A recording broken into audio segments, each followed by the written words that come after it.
il apparaît aujourd'hui que la situation épidémiologique et hospitalière dans d'autres agglomérations ou départements suscite une vigilance maximale car ces territoires cumulent des indicateurs défavorables.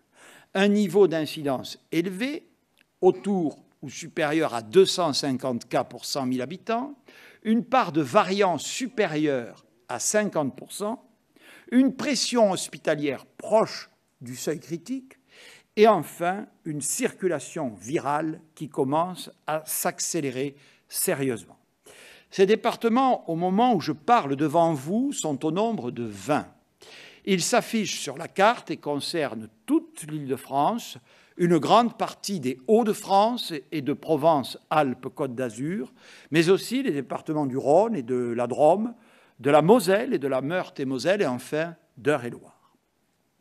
Nous plaçons donc ces départements en surveillance renforcée.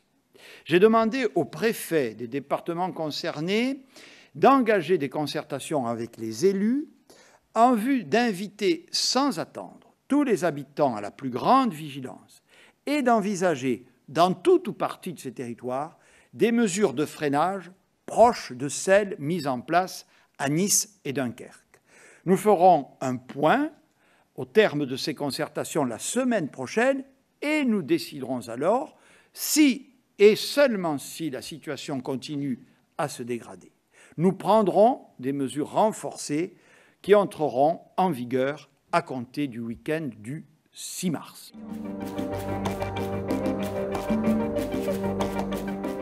Ce devoir de vérité m'oblige à vous dire ce soir que la situation sanitaire de notre pays s'est dégradée au cours des derniers jours. Nous avons compté hier plus de 30 000 cas positifs, un chiffre que nous n'avions plus atteint depuis novembre dernier.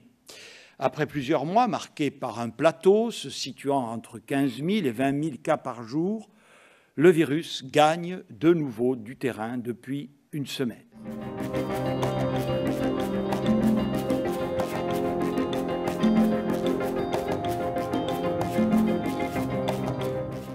Le confinement est ainsi un levier auquel nous devons recourir quand on ne peut pas faire autrement.